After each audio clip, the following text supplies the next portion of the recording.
Hi, I'm out here today because there's been a lot of talk about the walnut and plum orchard out here and nobody's ever seen it.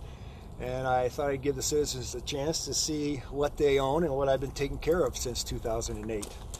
This is how I got in here with this limited access gate. I got a key from the city here that they gave me to get in here. And I've been coming in with their water truck for, well, since 2008. Once a week in 2008, every other week in 2009, every 3 weeks in 2010, and well, once a month last year. So here we go. We're going to open this gate. We're going to drive in there, and then we'll show you more in a minute. Okay, this is one of the walnut trees. As you can see, it's more of a sapling. We planted this, like I said earlier, in 2008. Actually, the city planted it. And how we got these in the first place is that I saw this land out here, and I thought, boy, wouldn't it be nice to do something for the citizens, to give an added return, to really make the property pay for itself. So I went to the Forestry Commission with the idea of putting a walnut orchard out here. And as the Sumner Forestry Commission is composed of Sumner citizens, they provided the funds and approved it. Then after that, I went to the Parks Commission and brought the idea through them, and they liked the idea, and so they approved it.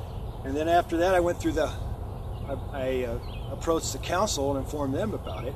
And at that point, the mayor said, well, if the city's going to plan it, we want you to take care of them. So I agreed to that, and I've been taking care of them since 2008. Coming out here the first year every week for about 3 hours to water. There's 40 walnut trees out here and 5 plum trees next to the trail. They're Italian plums.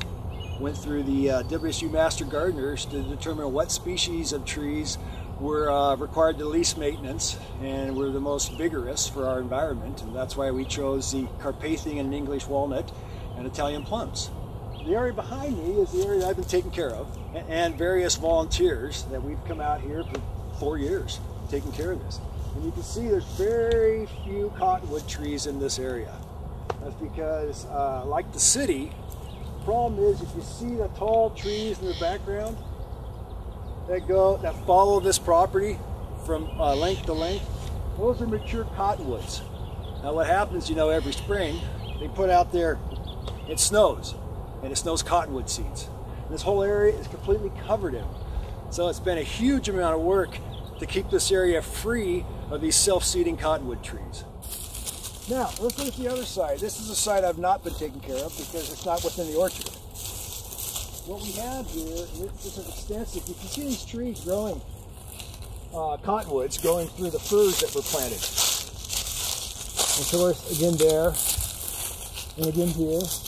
Part of the agreement when the set-aside was reached was that 80% of what was planted had to survive after 10 years. The reason I'm showing you this is because this is an area that I've not been taking care of, and we're lucky to get a 20% survival rate because the cottonwoods are taking everything over and squeezing them out. I did the Master Gardener course last year, and I learned quite a bit about being an orchardist. And I want to point out right here that this again is one of the self-seeded cottonwoods, and you can see how close it is to this. Actually, this is a Livermore English walnut. Now, it's not exactly a tree, more like a sapling. This is a $30 plant because this is a hand-grafted English walnut, and this is $30, and this costs nothing. And my concern here is, and anybody that's trying to have an orchard, is that obviously this fast-growing species of tree, which was not planted, is soon going to kill this. That's where this walnut orchard is located, is in an urban conservancy zone, which means it's designated for people use. And so that's why me and the volunteers have spent hundreds of hours out here to nurture these slow-growing precious trees, because we think it has a value. Now, it's interesting that Seattle has just announced that they're coming out with what they call a food forest, and that it's the largest urban food forest in the country. Well, when we planted this walnut and plum grove in 2008, we never thought of calling anything fancy like a food forest, but I guess we're ahead of the wave out here at Sumner. So by the time these mature, I think the citizens will really appreciate what we have. Now, my concern at this point is that certain folks in the city have decided that you can't thin to maturity. You can't protect these plants. What is going to be the future of this investment? We can either have one of the largest urban food forests in the country, or we can let this go to cottonwood and go to weed, and the citizens get nothing and the wildlife gets nothing. With a food forest, the wildlife benefits, the people benefit, and the environment benefits.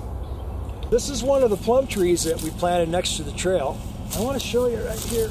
Okay, this right here is the plum tree. This right here is an invasive species that's growing right next to it. Now, the problem is that if I was to come in here and remove this invasive species that's strangling this Italian plum, the city would charge a person with criminal vandalism,